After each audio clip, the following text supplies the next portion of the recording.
Hello, everybody. My name is Hastur, and today we'll be talking about logical fallacies. So, a logical fallacy, for those who don't know, is a flaw in reasoning. It is a logical oopsie daisy. Um, and everyone is subject to them. Everyone can, everyone often will, at some point in time, make a logical fallacy. So, hopefully, with this video, you can become a little bit more acquainted with them. And in the future, if you're ever in a debate, you can stop and think, Hastur mentioned this before. Yeah. Didn't he say an easy way to deal with this is this? Yeah. So, with all that being said, before we get into this, if you happen to like this, go ahead and hit the like button. And if you really like this, for whatever reason, hit the subscribe button and ring the notification bell so you never miss another video. And while we're at it, you can go to this website right here. This has all of the resources that I will be talking about. And I can't recommend this enough. So go to this link right here.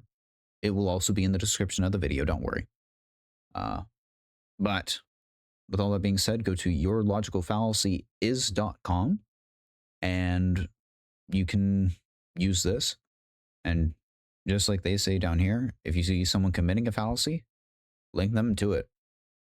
It's useful, especially, learning how to form an argument, learning how to debate clearly, concisely.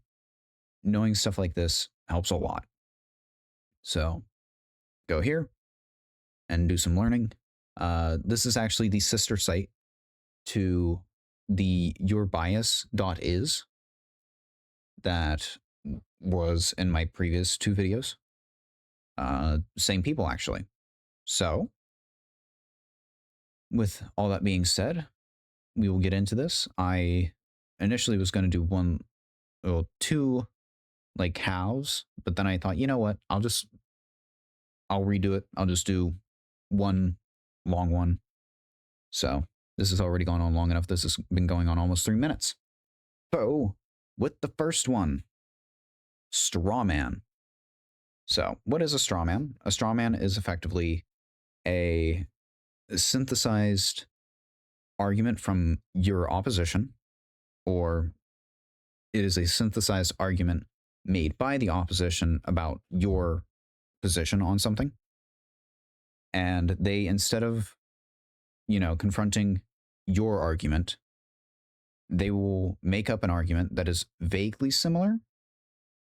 It won't always be vaguely similar. Sometimes it'll just be like way out there. A sauna piker. But when you spot a straw man, it's fairly obvious because they'll start saying some absolutely crazy stuff. The most common one that you'll hear is them trying to, make an argument that you aren't making. Are you trying to say that X, Y, and Z? Are you saying A, B, and C? Well, not necessarily. Maybe I'm only saying A and B, and C has nothing to do with what I'm saying. Maybe I'm not even talking about X and Y, but, Z is pretty much what I believe. Well, to deal with a straw man, the easiest way to deal with it is to say, that is not what I'm saying. That is not what I believe. I believe in, and then you just flat out lay it out. If you give them nothing to like wiggle around with, nothing to make the straw man out of, if you don't give them any straw, you just turn it all into hay bales, they can't put a hat on it and start attacking it because you've laid out everything that you believe. So, straw man, just blow it all down like a house made of straw. Following up after straw man is false cause. False cause, for all intents and purposes, is not unlike the. It's not unlike post hoc and concurrency, like in my propaganda video, which my dissecting propaganda video, which you should watch those. Funnily enough, actually, the straw man is another thing in propaganda, so you should really go and watch that. If you want to, I can't make you. But false cause effectively is you have A and you have Z, right? A is just something that happened. Z is also something that happened. And you are falsely attributing cause from A to Z.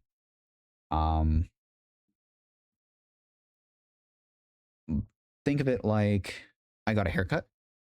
And when I went to when I went and got up to bat, like I was playing baseball after I got my haircut, and no matter what I did, I just couldn't hit a ball. I only got strikeouts, and it must be because of the haircut. Well, no, the haircut doesn't have anything to do with you hitting a ball with a bat. So that is false cause. People will often use false cause, and another one that we'll talk about in a moment are very similar.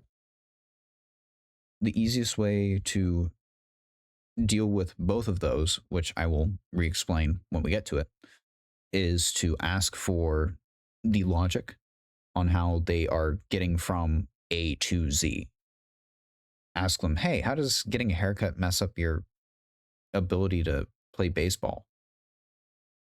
And you can then go into like, oh, well, it's this. Well, how does that make sense? And yes, that is a little bit of straw manning. I won't deny it, but I've been in debates, a little bit more formal conversation involving stuff like that. Not necessarily a full-on debate, but something similar. Anyway, following good old-fashioned false cause is appeals to emotion. There's not much more to really explain to it. It is tugging at heartstrings. It is lighting a fire in your belly. It is,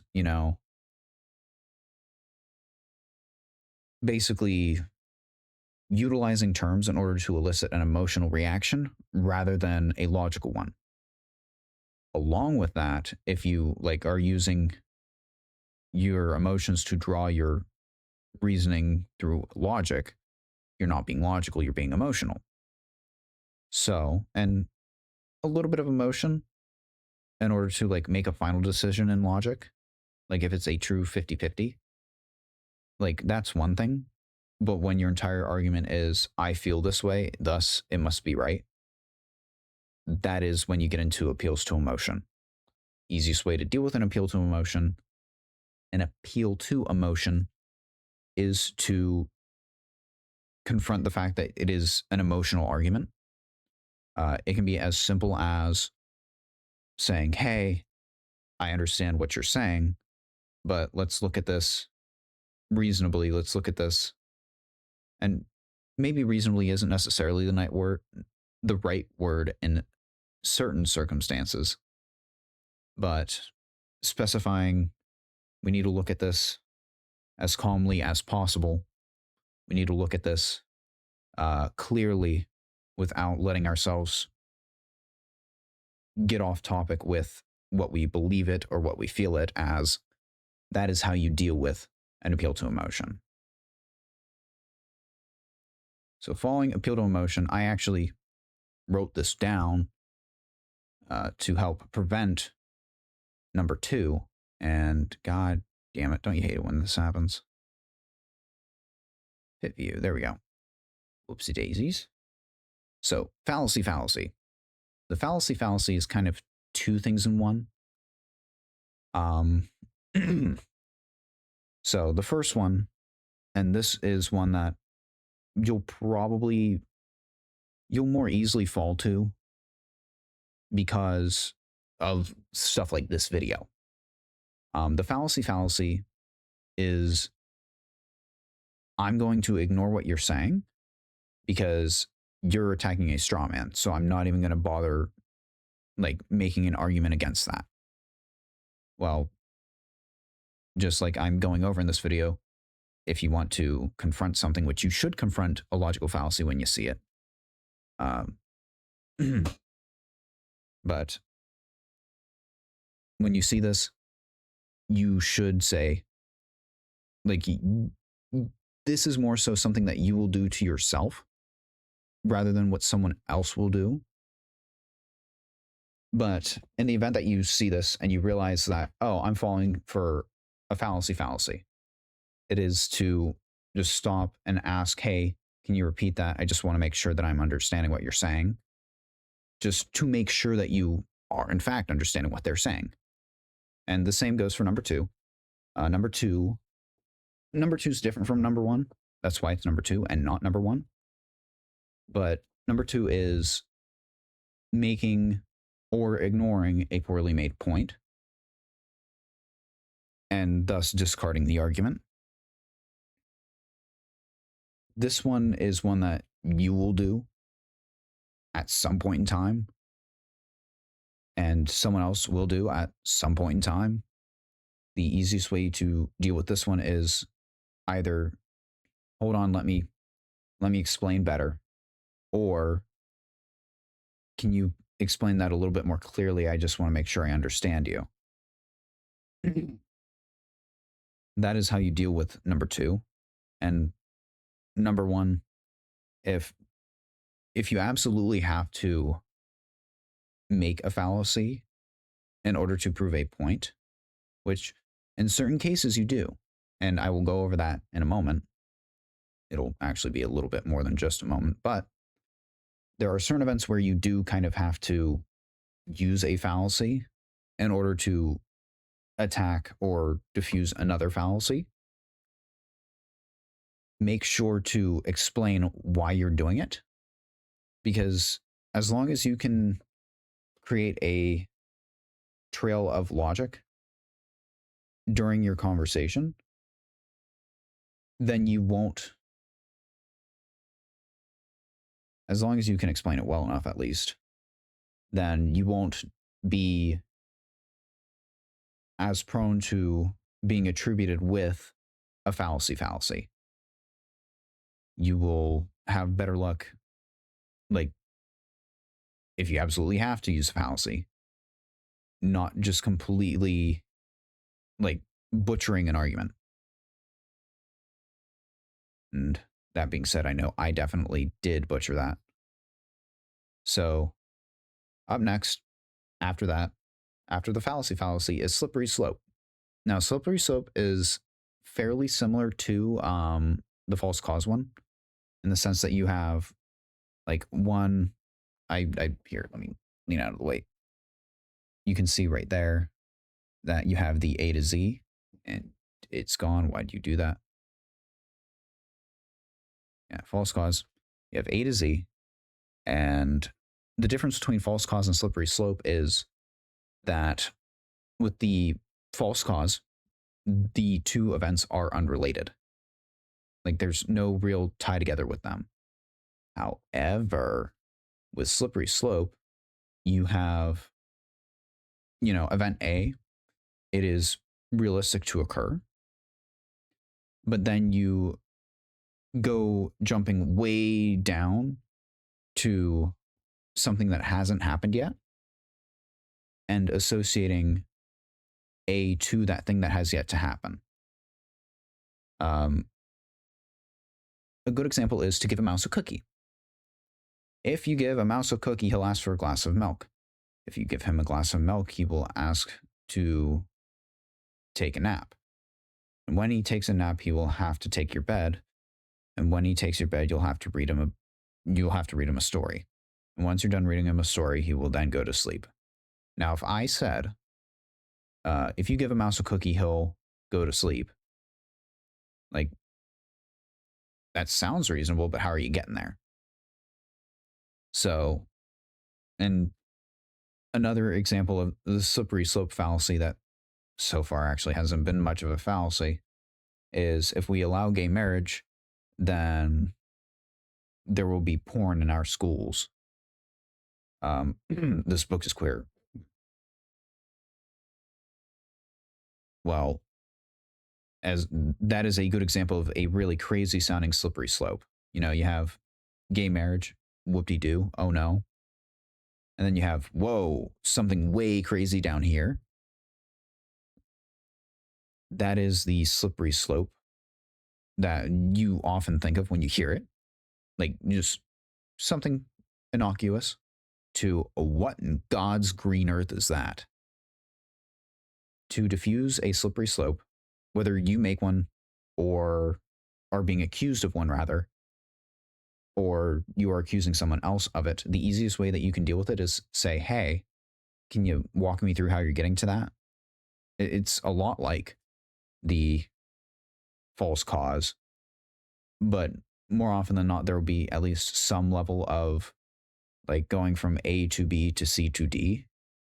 And sometimes people will say, oh, well, when you give a mouse a cookie, he'll ask to go to bed. And then you'll have to read him a bedtime story and then he'll go to sleep.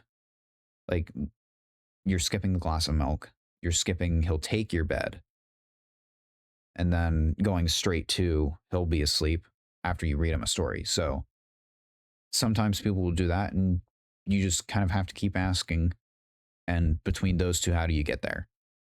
Kind of like if you've ever seen it, there's an episode of Futurama where it's Farnsworth explaining to some like super intelligent ape, like all the evolutionary steps in between humanity and like primates. And they just go through, well, what's in between this?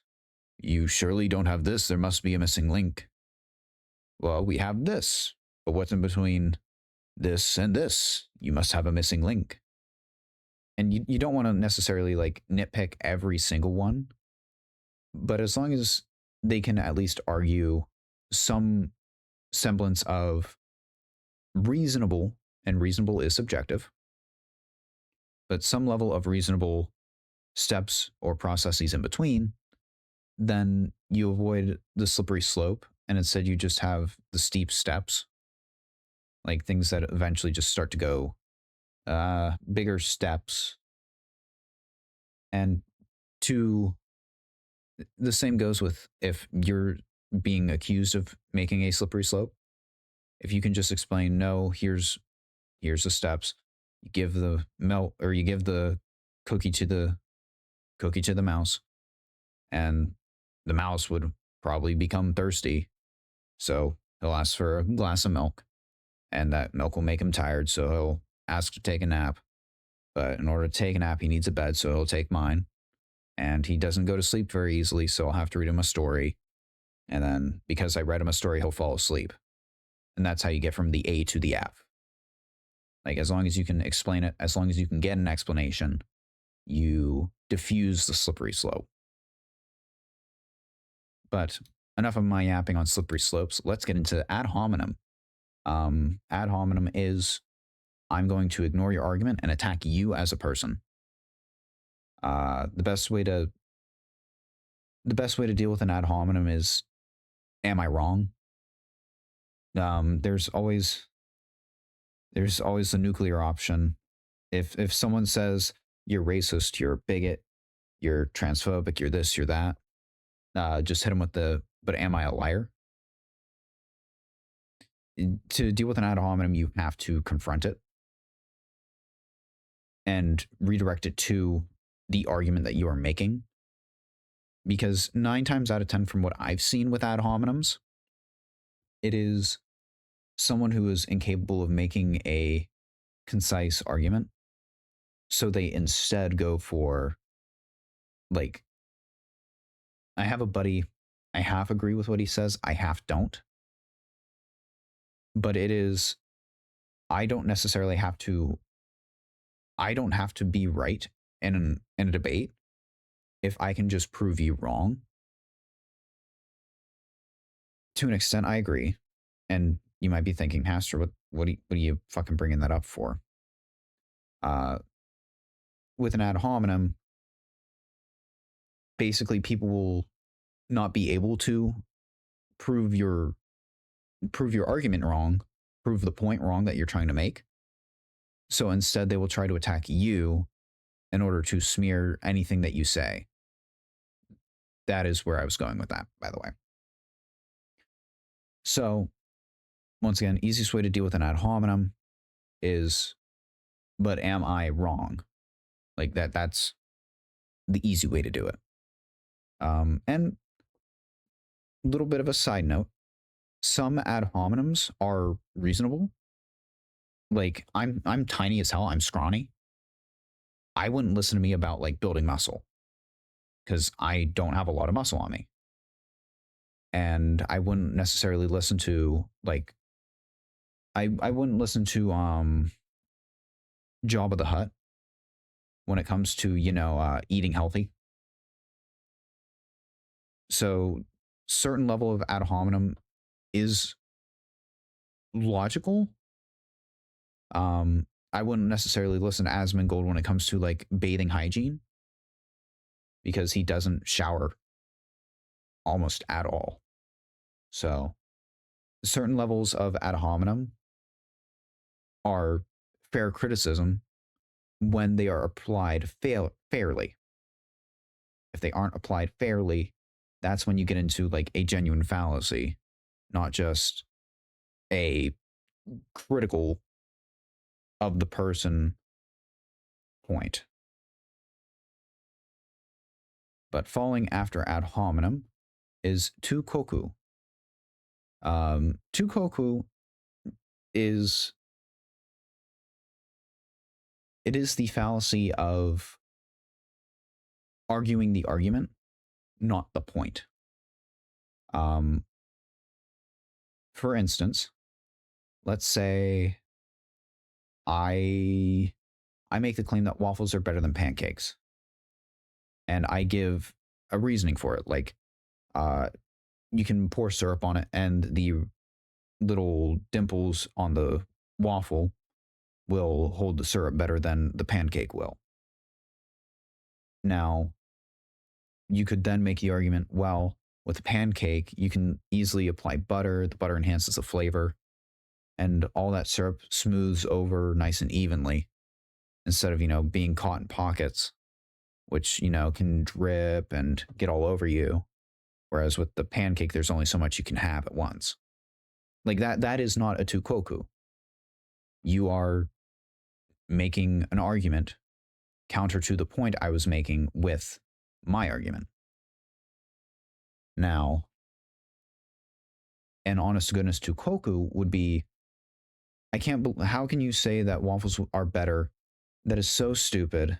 I can't believe that you would say that.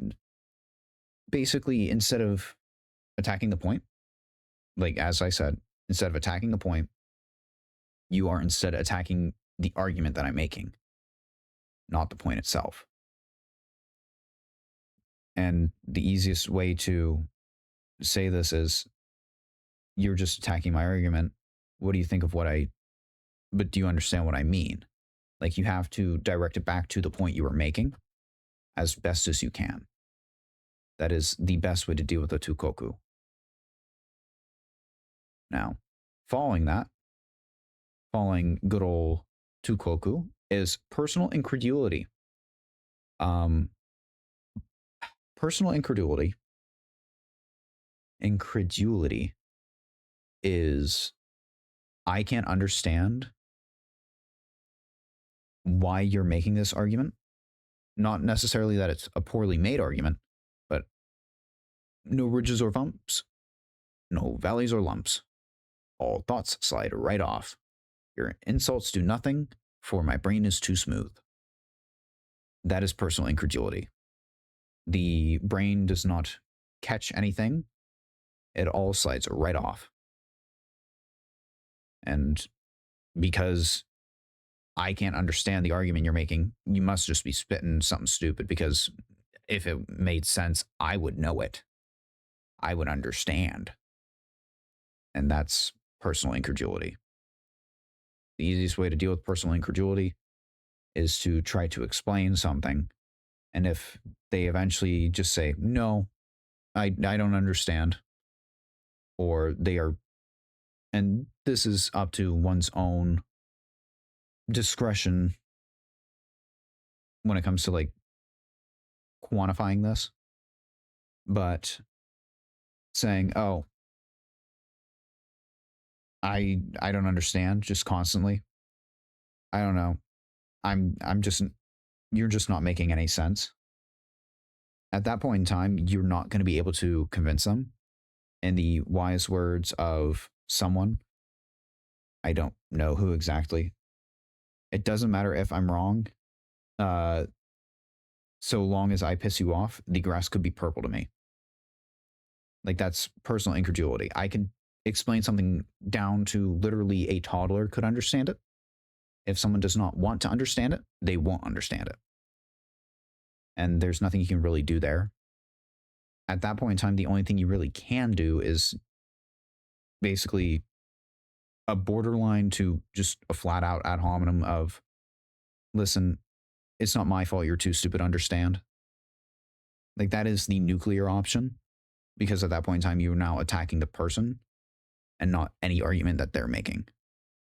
But you can obviously soften that, like, it's unfortunate you don't understand, but that doesn't make me wrong.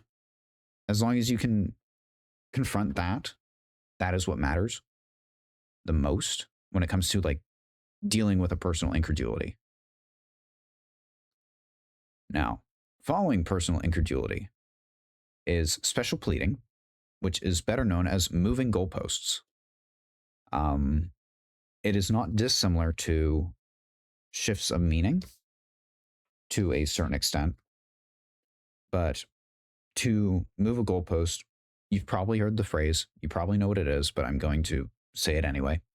To move a goalpost is effectively, I'm going to make ABC claim.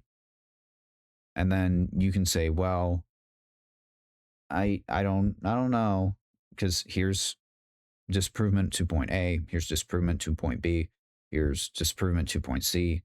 Well, no. I'm more so talking about D, E, and F. So I then shift from first argument to second argument. The easiest way to deal with special pleading or moving goalposts is to just say, no, you said this. It is to tie them down to what they said. And a little bit of leeway is fair, because they might have just explained it poorly. But when they completely shift away from what they said and are saying, no, I'm actually talking about this. No, don't let them. Do not let them move goalposts like that. And if you make a moving goalposts, acknowledge, you know what? You're right. I didn't think of it like that. Because there is no value in a win when you have to continuously shift what you're saying in order to make sure that you don't lose. Like, that is not a very honorable victory. So, easiest way to avoid a special pleading, don't back yourself into a corner, but at the same time be as concise as you can. And once you make that point, at least try your best to stick to what you are trying to say. Once again, if you're just making a very poorly worded argument, like, try to stick to the argument without moving the goalposts, like without changing your point. Try to stick to it. If you have to, change how you're saying something, that's one thing, but don't like pretend that this new point is the same as the initial point when it isn't.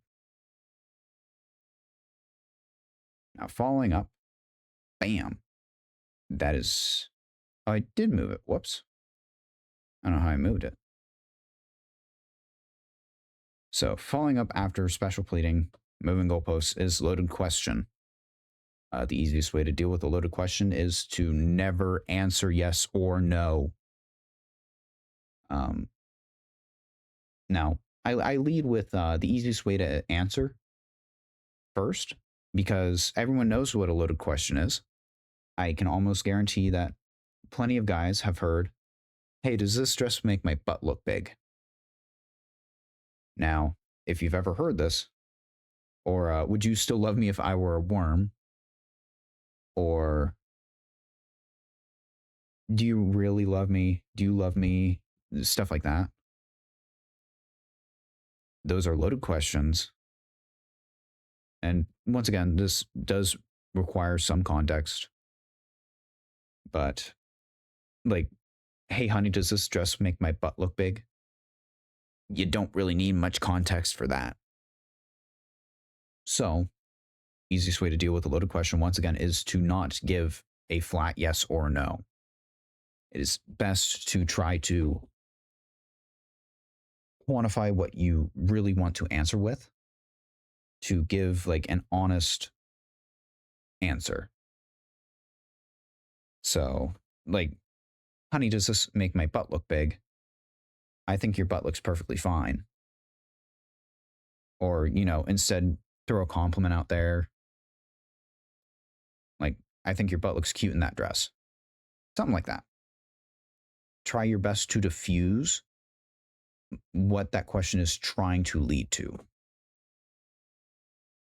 That is kind of the best way, the only real way to deal with a loaded question, is to not answer yes or no. But following that, we get into burden of proof. Earlier, I mentioned that, you kind of want to avoid making a fallacy, but sometimes you kind of have to. Burden of proof is one of those times where sometimes you just can't avoid it. And to begin with, the burden of proof fallacy is I'm going to make a claim and you have to try to prove me wrong. Now, there's a difference from what my buddy said, which is if I can prove you wrong, I don't have to defend my point, in comparison to burden of proof, which is you have to prove me wrong, and if you can't, then you must be wrong. Like, there is a very important distinction between them. Now, the easiest way, for better or worse, to deal with a burden of proof fallacy is to actually use a tukoku. If you can bring out like how flat their position, their statement is, whether it be through criticism or whether it be through not really attacking what they're trying to say, which is a very, very bad policy. But unfortunately, it works really well with dealing with burden of proof fallacies. But by criticizing and pointing out how flat their position is, you can then dismantle it. But it is very easy to falter to a fallacy. Like, they can just point out and say, well, you're not actually answering what I'm saying. To which you gotta kind of, I don't want to say play it by ear, but there's only so much you can really prepare for. It will require some level of wit to like fully disperse it through that way. Otherwise, to deal with a burden of proof, it is basically, you can confront them as, well, why should I prove myself? Can't you like show something for your argument? That doesn't always work, because they can just say, no, I don't have to prove me wrong. I know I'm right, is something that you'll sometimes hear with burden of proof fallacies. But that is what I was referring to earlier when it came to the fallacy. But enough of that. Let us go on to ambiguity. So, ambiguity, much like in propaganda dissection videos that I made, it is using, like, well, in this case, it's using vagaries or ambiguities, like double meanings or just, liquid meanings that maybe don't even actually mean anything, or words that don't really fit, to misrepresent or to mislead from the truth of an argument. It is the muddying of waters during, like, a debate or an argument. So to deal with ambiguity, it's very similar to moving goalposts. Just say, hey, what do you mean by this? In fact, actually, asking, even if it's like, can you define, like, can you give me an example of this? Asking for a definition is fine. In fact, you really should, because that is the easiest way to deal with something like ambiguity. Like, for instance, the Nick Shirley and Andrew Callahan video. Can you define benevolent? I think it was malevolent. But, like, can you define malevolent? Like, that's to prevent some level of ambiguity. Like, what do you mean by it should be benevolent? So asking for a clarification is the best way to deal with ambiguity, because it prevents further, like, dancing around, well, no, I mean this, and then being able to take your words and twist them.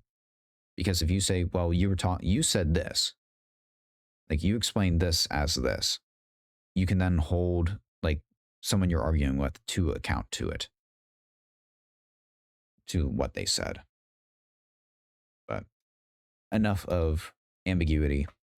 Just hold them to it. After ambiguity, we get on to the funny one, the gambler's fallacy. The gambler's fallacy is effectively, it's most common in casinos, but you can every now and again find something similar to it. But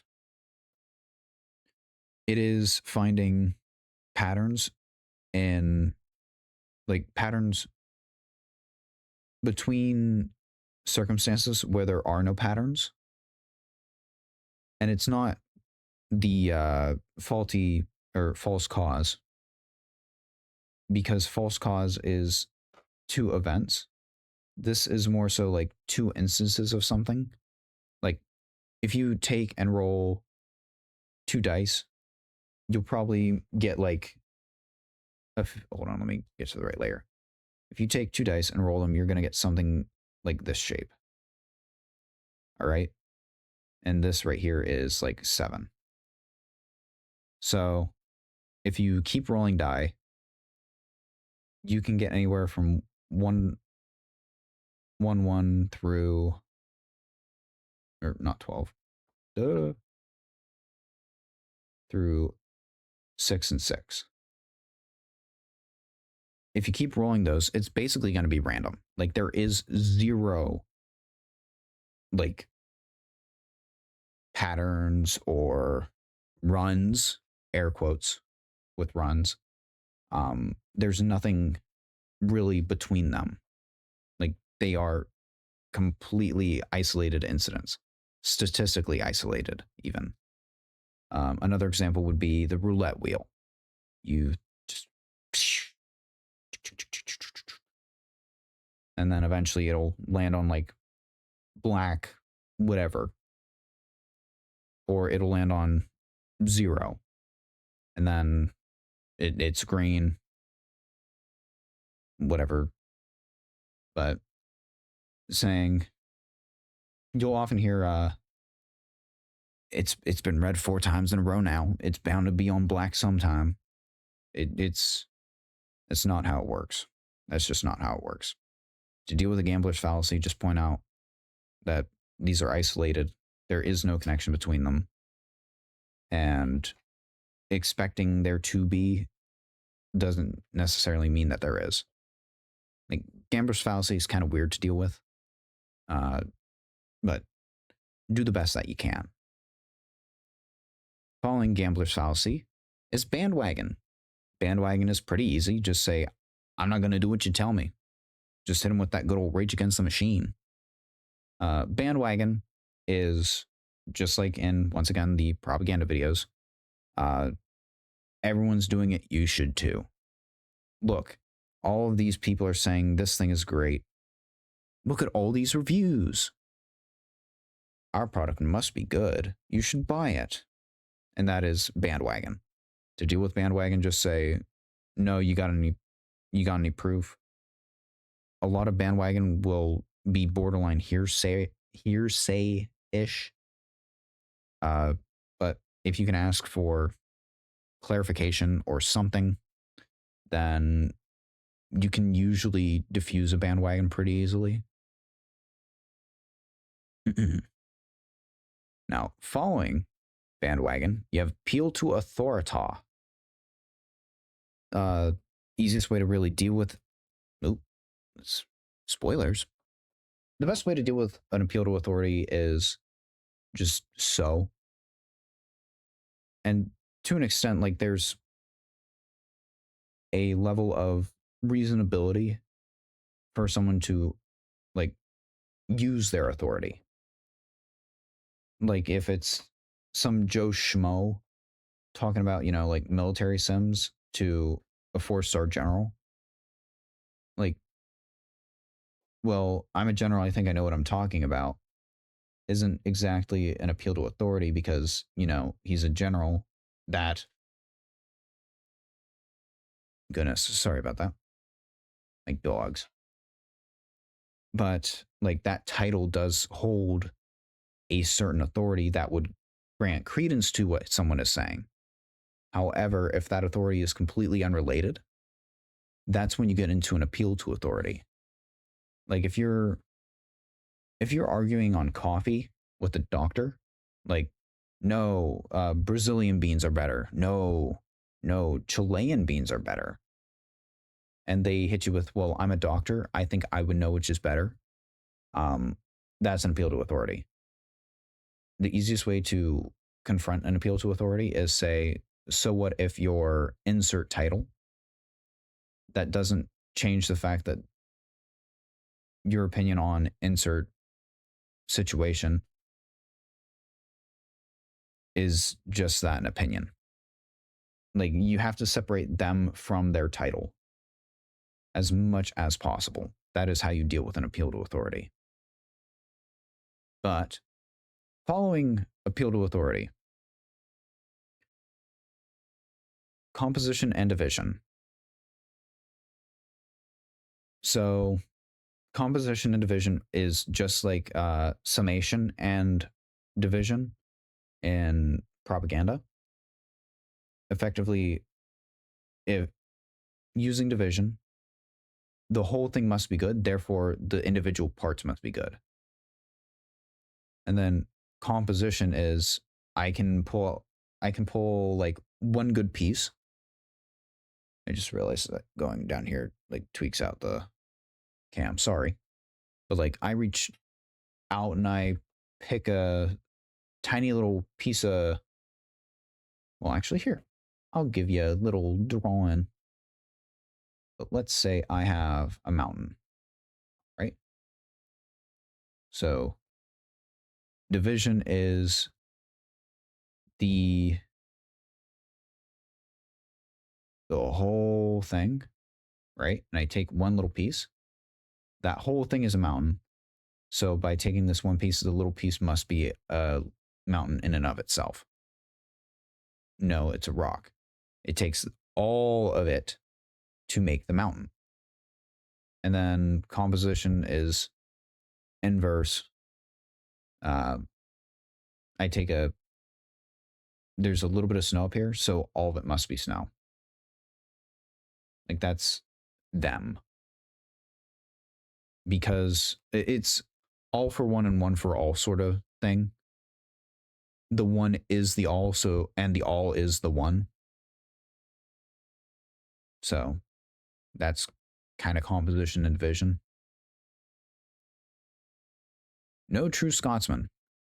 So no true Scotsman is like this, all right? I make a circle. No true Scotsman is a lot like moving goalposts, but it's different and you'll kind of understand why. But so no true Scotsman is, let's say this circle is in Scotland.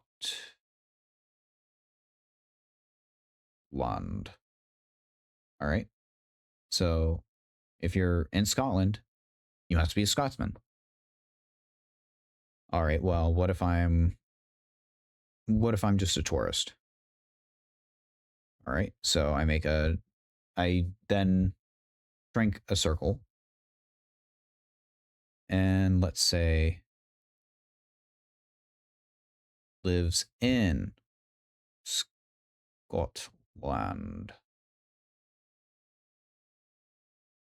All right. So lives in Scotland. Well, I live in Scotland, but I immigrated here. So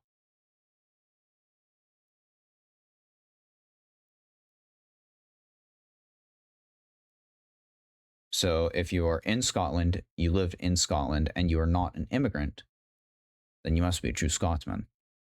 Oh, well, I don't even speak Scottish. And you just kind of keep going from there. To deal with a no true Scotsman, you kind of, the fastest way to deal with it is to kind of strawman and say, well, at the rate you're going, you're just going to get this, which, yes, that's close to a slippery slope. But you can,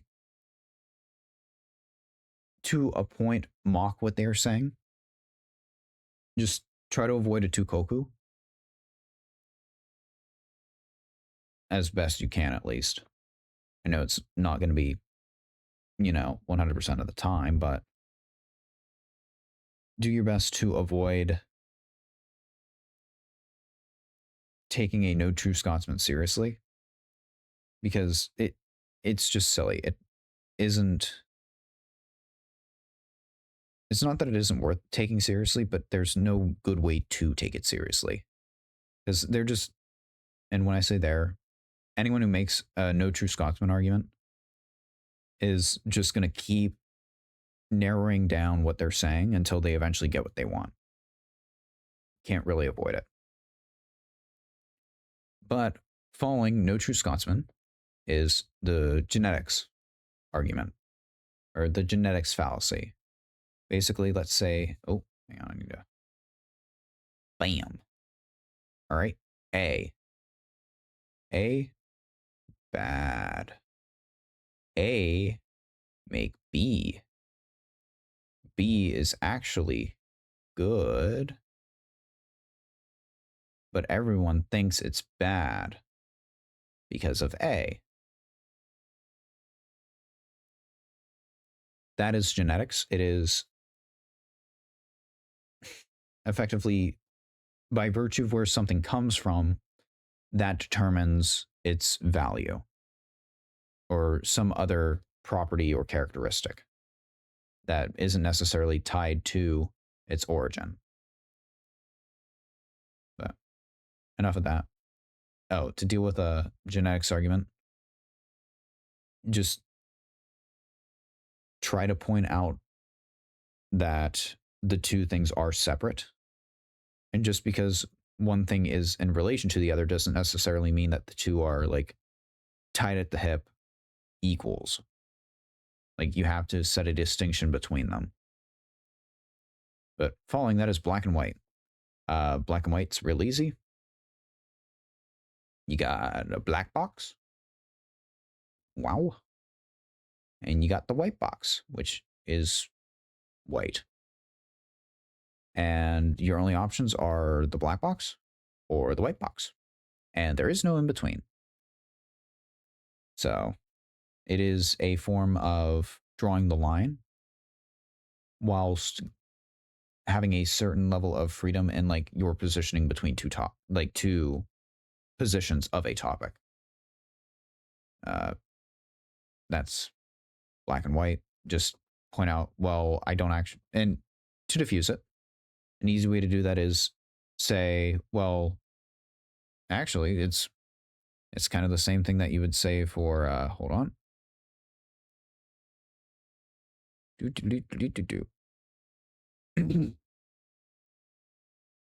Oh, piss.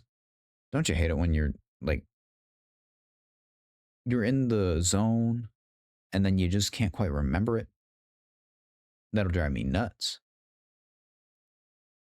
But effectively, A or B, try to choose a C if you can.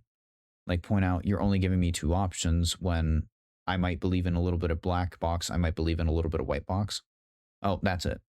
You gotta try to like diffuse it like loaded question is. Or how you deal with a loaded question rather. But yeah, black and white.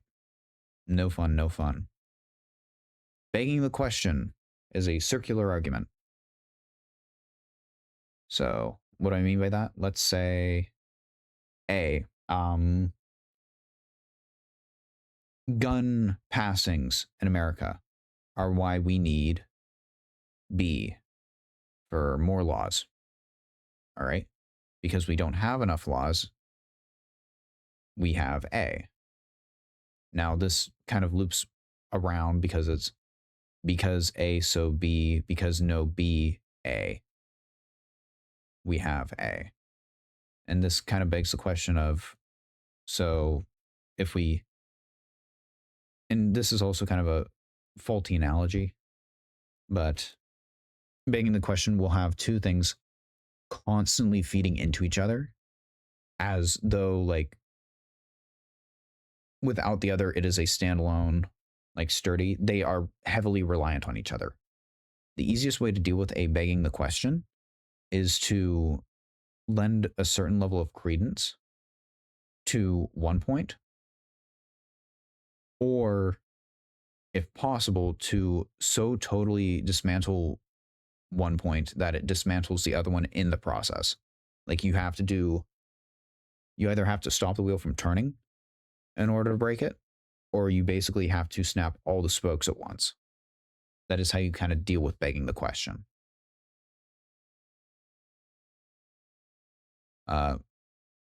Appeal to nature, because natural, it must be better. This, you don't really see this during like an argument. Every now and again you do, but more often than not, you're going to see this during like a commercial. So you don't really got to worry about that too much. So following appeal to nature is anecdotal evidence.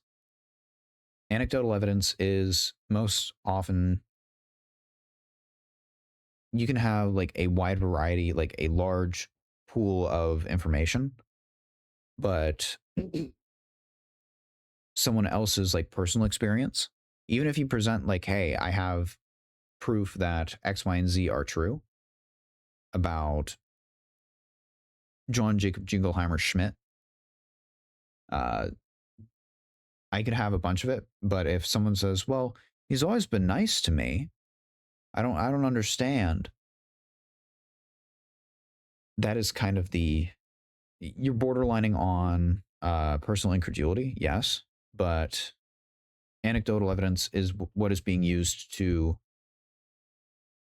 sort of try to discredit what is being said, despite, anecdotes holding no greater value than just personal belief. Now, following anecdotal evidence, and easiest way to deal with anecdotal evidence, just be like, yeah, but that's one person. Here's 100. Like, point out that it's just a small sample size what they're using, and then better specify that you're using something a little more robust if you are. So always strive for robustness. But enough of that. Following up after anecdotal evidence is actually kind of sort of the opposite. You have the Texas sharpshooter, also what I prefer to call cherry picking. So let's imagine this. All right. You got this nice, god damn it. Got this nice bucket. Right? Bam.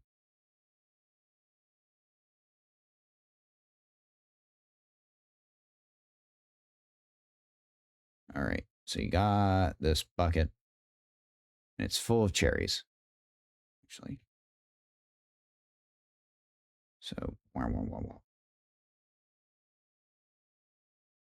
you got a bunch of cherries in here. Right?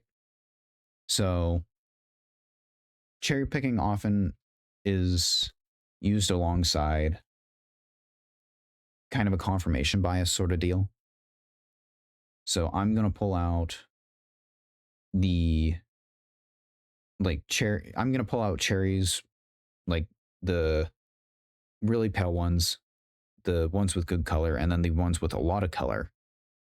And I believe, like, if I were to pull these out, consider this a straw man if you want. But in this scenario, Mr. Strawman believes that the paler they are, the more bitter they are. So he then picks a bunch of them and only tests a handful of them. And it just so happens that the ones that he tests confirm what he believes. And through that confirmation, he says, oh, I must be right because I have this sample size, even though like the whole thing should be checked for this claim, but I picked out specific ones and I'm running with those as absolute fact. Well, don't do that. Easiest way to deal with cherry picking is point out the fact that there is a lot more data that they aren't using, and then ask why aren't they using all of the data. If you can pull up the data in order to show that that's only a small portion, but if you can't, you can't. Just try to do your best there. And then lastly is the middle ground fallacy. This is basically you have A and B. And A is really extreme on one side, B is really extreme on the other. So logically, in between should be reasonable. The issue with this line of thinking is that I'm going to use a D&D here. In older versions, if you took an elf and a dwarf,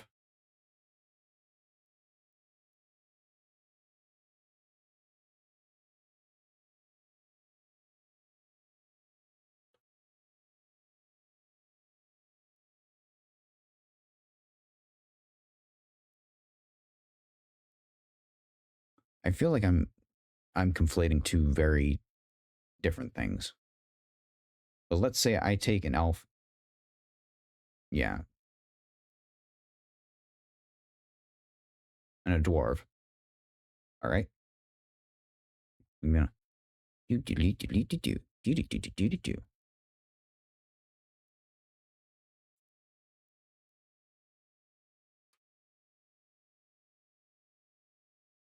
God damn it. Thinking. Wait, that's an old English? Oh. So.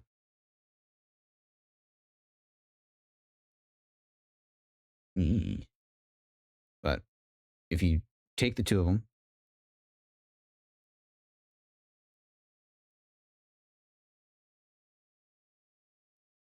and you mix them together, you would think, oh, well, elves are tall and dwarves are really good at, forging stuff. So you'd have someone who's tall and good at forging stuff. If you go in the middle, well, in old D&D, you got the worst of both worlds. And that's kind of the issue with the middle ground fallacy is well, if we take some of A and we take some of B and we just mix it together, we'll get the best of all worlds. That's not what will happen. It is a fallacy of optimism. Equally, it can also be a fallacy of pessimism. Like in this case, by taking the two of them and combining them together, you get a 12, which effectively is the worst of both worlds, all in one little critter. So, middle ground fallacy, to deal with it, just, I'm not saying like scarecrow their argument, but try to steelman it. Like, be very critical of what they're trying to, and not to the point of like over criticism, but push them on why the center is the perfect answer. Like, ask them to better explain it, give them like scenarios as to like what that could entail, stuff like that. And that's kind of the best way to really deal with a middle ground fallacy. But with all that being said, whoa, I know it slowed down a bit towards the end there. I apologize. But this is the end. 1 whole hour, 1 minute, and now 30 seconds as of saying that. But that will be it from me for this video. Once again, be sure to go to this right here. Whoops. Yeah. yourlogicalfallacyis.com and go ahead and look into this some. If you're having a conversation with a friend and they say something that, you know, is not quite right, go ahead and use this and be like, yo, I don't know if that really makes sense, and here's why I say that. But all that being said, my name is Hastur. If you liked this video, go ahead and hit the like button. If you didn't, hit the dislike.